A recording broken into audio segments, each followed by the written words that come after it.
पश्चिम बंगाल में शुवेंदु अधिकारी की अगुवाई में बनी बीजेपी की सरकार ताबड़तोड़ फैसले ले रही है।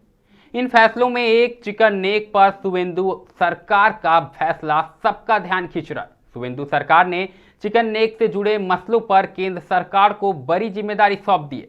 जिन हिस्सों की जिम्मेदारी सौंपी गई है उनमें से कई हिस्से संकरे और संवेदनशील चिकन नेक कॉरिडोर से होकर गुजरते हैं, जो पूर्वोत्तर और देश के बाकी हिस्सों के बीच जमीन से जुड़ा एकमात्र रास्ता है। नमस्कार, मैं हूं अनुपम कुमार और आप देख रहे हैं मिरर मीडिया। बंगाल की नई सरकार ने अपने शुरुआती फैसलों में से एक नेशनल हाईवे के 7 हिस्सों को भारतीय राष्ट्रीय राजमार्ग प्राधिकरण और national highways and infrastructure development corporation limited को सौंपने की मंजूरी दे दी है। इस कदम का असर न सिर्फ इंफ्रास्ट्रक्चर के विकास जैसे सड़कों की मरम्मत और चौड़ीकरण और व्यापार पर भी पड़ेगा, बल्कि रक्षा और राष्ट्रीय सुरक्षा पर भी इसका असर साफ तौर पर नजर आने वाला है।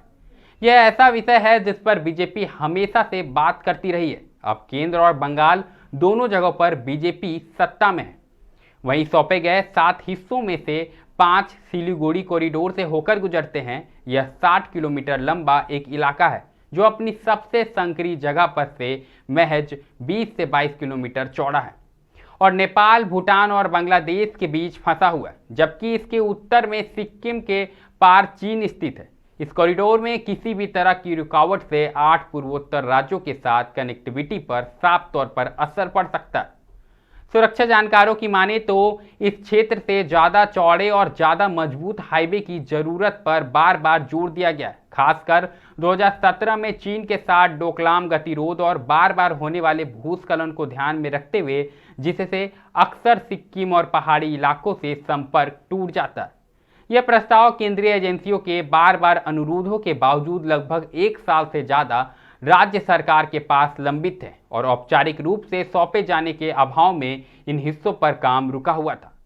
बीजेपी ने इन हिस्सों को केंद्रीय एजेंसियों को सौंपने में हुई देरी को लेकर ममता बनर्जी की पिछली सरकार पर लगातार हमले भी किए थे।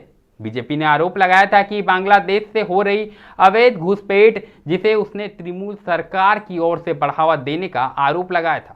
आरोपों में कहा गया था कि उत्तरी बंगाल में सीमावर्ती जिलों की आबादी का स्वरूप बदलकर सिलीगुड़ी कॉरिडोर की सुरक्षा को और भी ज्यादा कमजोर कर दिया गया है।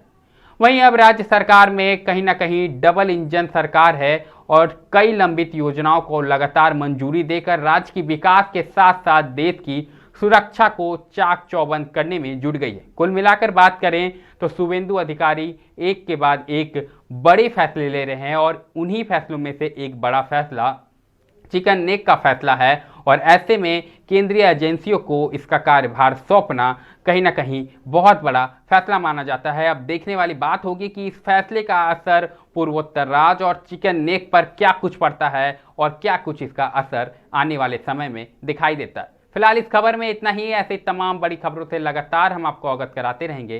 कहीं मत जाइएगा, बने रहें मिरर मीडिया के साथ।